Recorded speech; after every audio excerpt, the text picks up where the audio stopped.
राम राम दोस्तों, भारत को मिला है बड़ा झटका। जी हाँ, चीन ने भारत को दिया घात। उसी के साथ ओपेक ने भी भारत को दिया झटका। क्या यह चीन और ओपेक का मिला जुला षड्यंत्र है?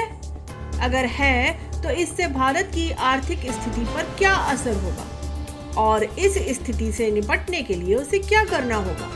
तो दोस्तों, वीडियो बड़ा इंटरेस्टिंग होने वाला है। आप बने रहिए हमारे साथ अंत तक।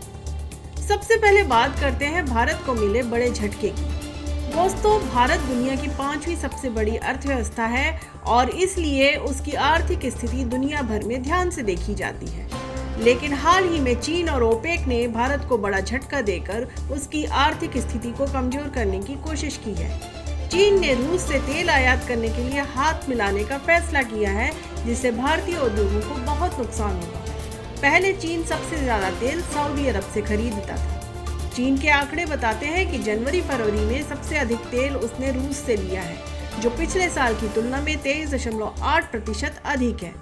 अब जब चीन रूस से ज्यादा तेल खरीद रहा है, तो ऐसे में रूस के तेल की डिमांड बढ़ ही रही है, जिससे रेट भी बढ़ेंगे।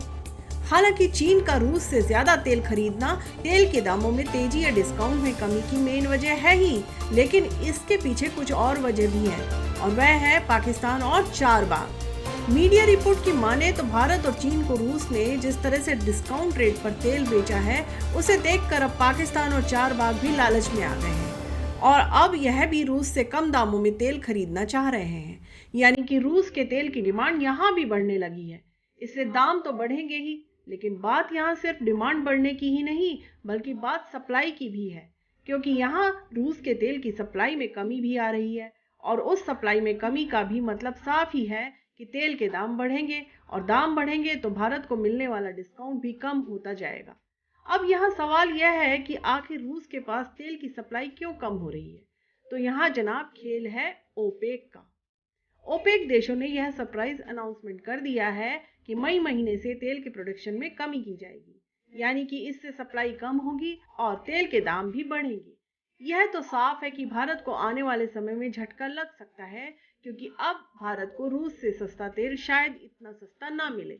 दरअसल ओपेक दुनिया के तेल उत्पादकों का एक संगठन है जो तेल की कीमतों को नियंत्रित करता है। हाल ही में ओपेक ने तेल का उत्पादन कम करने का फैसला किया है। यह सब एक षड्यंत्र के समान लगता है, जो भारत को एक बड़ा झटका देने के लिए रचा गया है। जान लीजिए कि भारत और रूस के बीच तेल एक अहम मुद्दा था कि रूस भारत को सस्ता तेल बेचता था, लेकिन अब रूस ने यह फैसला लिया है कि वह इस प्रक्रिया को बंद कर देगा। इससे भारत को तेल की खरीद में नुकसान हो सकता है। भारत और रूस के बीच तेल के व्यापार से भारत को बड़ा फायदा हो रहा था। इस व्यापार में भारत को तेल खरीदने पर डिस्काउंट तो मिल ही रहा था, जो भारत के लिए बहुत फायदेमंद था। लेकिन अब चीन ने इस व्यापार को निचोड़ लिया है। चीन ने रूस के साथ तेल के व्यापार करने के लिए जो समझौता किया है, उसके तहत वह भारत के तेल खरीदने पर भी डिस्काउंट पा सकता है। इससे भारत को नुकसान होगा। भारत को अपने तेल व्यापार के लिए अन्य विकल्प ढूंढने की जरूरत है, ताकि वह अपनी आवश्यकताओं को पूरा कर सके। भारत में तेल की कीमतों में अभी तक कई बार उछाल आया है, लेकिन इस बार रूस से आए सस्ते तेल ने तेल के बाजार में तहलका मचा दिया था। मीडिया रिपोर्ट्स की माने तो तेल पर मिलने वाला डिस्काउंट $10 प्रति बैरल से भी काफी नीचे रहा था। रूस से आने वाले इस तेल की कीमत भारत में बिकने वाले तेल से कम होने के कारण इसे खरीदने वालों की संख्या भी बढ़ रही है। रूस से आए सस्ते तेल से भारत की अर्थव्यवस्था पर भी असर पड़ा है। इससे तेल कंपनियों के साथ साथ भारत की ऊर्जा स्वायत्तता भी कम हो रही है। दूसरी ओर तेल कंपनियों को रूस से आए सस्ते तेल का नुकसान हो रहा है। इससे उन्हें करोड़ों रुपए का नुकसान तो हो ही रहा था। तेल कंपनियों को नुकसान होने के बावजूद भारत सरकार ने रूस से आने वाले सस्ते तेल का समर्थन किया और इससे भरपूर फायदा उठाते हुए उसने जिन यूरोपियन कंट्रीज ने रूस पर बैन लगाया था, उन्हीं यूरोपियन कंट्रीज को तेल बेचकर मुनाफा कमाया है। रिपोर्ट की माने तो ऑयल कंपनियां अपना पिछला घाटा इस 2-3 महीने में पूरा करने में लगी हुई हैं। जानकारों का कहना है कि पेट्रोल पर उन्हें अच्छा खासा फायदा हो रहा है, इसलिए भारत लगातार रूस से बातचीत भी कर रहा है।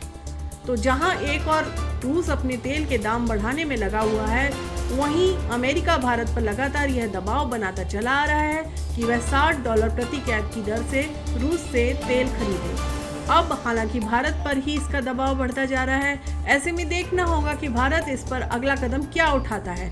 लेकिन यहाँ यह बात तो समझ आती है कि चीन को भारत की खुशी बिल्कुल भी बर्दाश्त नहीं हो रही है। तभी तो बैठे बैठे चीन भारत के खिलाफ दांव खेलता ही रहता है।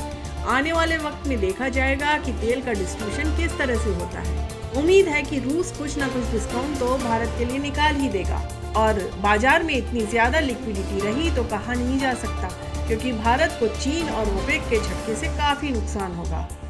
तेल की कीमतें बढ़ने से भारत की आर्थिक स्थिति में कमजोरी आ सकती है और भारत को इस स्थिति से निपटने के लिए कुछ कदम उठाने ही होंगे। इसके लिए भारत को अपनी ऊर्जा स्वयं उत्पादन करने की जरूरत होगी, ताकि वह तेल की आपूर्ति में आने वाली दिक्कतों से निपट सके। साथ ही अपनी आर्थिक स्थिति को सुधारने के लिए विदेशी निवेश को भी उसे बढ़ावा देना होगा। आशा करती हूँ इस वीडियो से आपको कुछ नया सीखने को मिला होगा। अगर आपको कुछ नया लगा हो तो बिल्कुल इसे शेयर कीजिए, और मैं हाजिर होती हूँ फिर एक नया वीडियो लेकर। राम राम दोस्तों।